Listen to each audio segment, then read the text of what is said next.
Good day wherever you are, and I hope you are doing well. Welcome to Prism Coaching, where we talk openly and honestly about all things coaching. Last time I talked about how our own biases can lead us to some inadvertent age discrimination when selecting a life coach and how much experience plays in the qualifications of a life coach. One of the things I mentioned is that it may make sense to hire an inexperienced life coach if it fits within your budget. I'd like to dedicate this video to exploring exactly what that cost is and what the true income of a life coach is. The information that is available to you from a web search places the average cost of a life coach at around $150 an hour, with some differences in locality and certifications, but the biggest differentiating factor is, of course, experience. Although I emphasize that there is wide variation, some coaches with less than around 2 years of experience or those with few logged hours in their practice charge only around $75 an hour at the lower end, and I have seen $200 to $300 at the higher end, though less commonly. The cost to you as a client with an hourly pricing model is fairly transparent, but there can be a lot of sticker shock. To combat this, some coaches offer deals or package deals, but again, that cost to you as a client is upfront. However, how much is the coach's actual take-home pay from this? For an industry that values transparently, ironically, that is a very difficult question to answer. The first reason is that there is a lot of variation and not a lot of data points. So from a mathematical perspective, these big job sites have trouble calculating an accurate estimate. ZipRecruiter calculates a paltry $13 an hour, which is roughly $27,000 a year, while Glassdoor and Salary.com estimate $71,000 and $55,000 respectively. Although I can't attest to the accuracy of the data, career coach Kathy Caprino on her blog states that beginner coaches typically only make $30,000 to $40,000 a year. I am inclined to believe that more conservative estimate as closer to the truth for reasons which I'll go into in just a little bit. That leads me to the second reason I think that coaching salaries are perhaps advertised a little bit inflatedly, and that is the fact that we sell success. Especially for high-ticket coaching, the idea that coaches earn a modest income doesn't sit well. It should, of course, be fine. Business professionals interact with, exchange money with, and work with a wide income level range of earners. Coaching is a service, and the service industry as a whole earns less than the executive, professional, and technical clients we support. These superstars out-earn the stagehands. I was able to find some estimates for the percent of coaches who do earn six figures or more, but ironically, or perhaps not so, I found that these estimates came from other coaches who ostensibly have broken that six-figure ceiling themselves. And their method is up for sale. So of course they're going to pitch you the high numbers. I'm not saying anyone in particular is lying, but a pretty big crop of them are being dishonest. I hate predatory behavior, but these coaches are the exception, not the rule. So as a coach, I ignore the miracle program claims and focus on what I can do in my own practice. The far more realistic approach is to look at what is sustainable to you as a coach. A beginning coach, assuming you have no pre-existing clients and have excellent marketing, typically has around 5 clients, according to the International Coaching Federation. From the experience in my personal network, including myself, that's about right. So the simple math of $75 times 5 client hours a week for a year is $19,500. This is a far cry from the selling claims of other coaches. Assuming you can weather that salary and stay with the profession for 5 years, earning additional clients and pay, you could expect to charge around $150, which is that average mark we talked about earlier, for 12 clients. That math is much more optimistic and rounds out to $86,000 a year. But minus marketing, overhead, and other business costs, that's not as well paying as it seems. Very few coaches will ever exceed the 15 client mark, and those that do have been in the industry for more than 10 years. I'd also like to point out that most clients do not become long-term customers. Most clients sign up with you for a single session.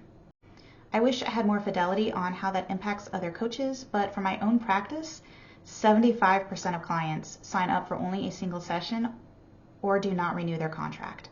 However, if you count those contracts as returning customers, which does sound reasonable, then actually most of my clients do return, but that is above the industry average.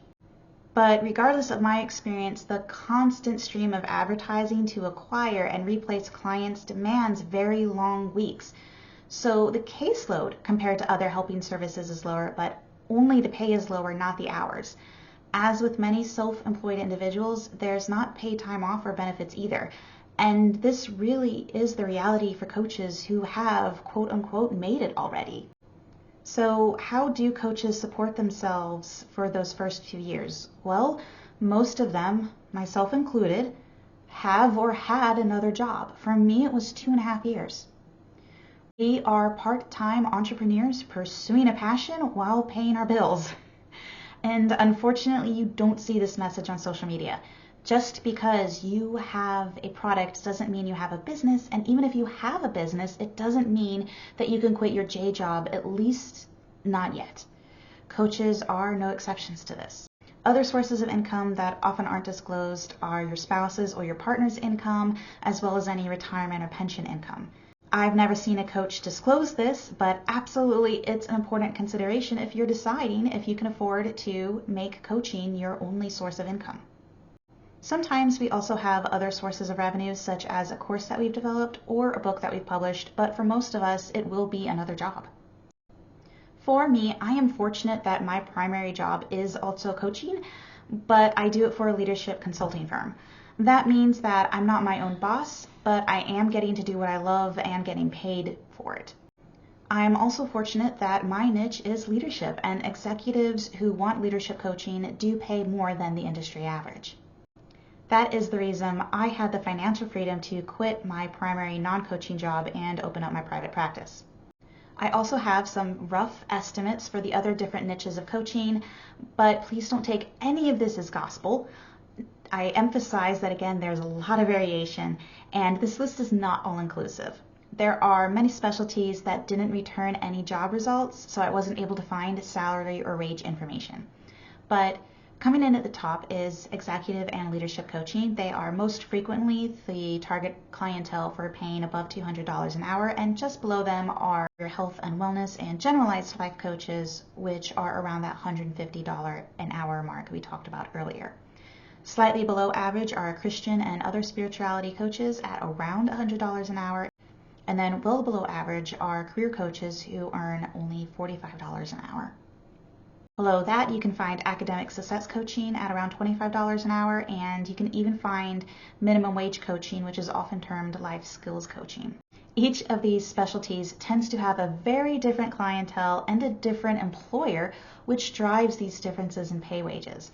All of these fall under the umbrella of life coach, which is why you have to know your target market very well before you decide if you can afford to quit your primary job and start your own practice as a life coach.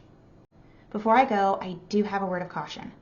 Life coaches whose primary clientele are other life coaches are more likely to be predatory than coaches who develop long-term relationships with paying clients. If it seems like you will get rich quick, you probably will not, and if it seems like a scam, it probably is. Rule number 1 in employment seeking is you do not pay your employer, they pay you. Some so-called coaching programs are thinly veiled MLMs, so please exercise caution. Desperation is poor counsel. If you are still watching this and you are a potential client, thank you for hanging in there. And I hope you feel reassured that your coach probably isn't getting rich off you. That means that they are doing what they do because they believe that they can make a difference in your life. So please continue to support them for providing a service that you have found valuable so they can provide that support for others. And to all you coaches out there, hang in there, be prepared to work hard. The reason people are willing to pay you is because you do have something of value. So you need to charge to reflect that, or you will drive yourself into the ground and eventually out of business. Practice good coaching principles on yourself, make wise decisions, and thank you for the unique and powerful perspectives that you bring into the field every day.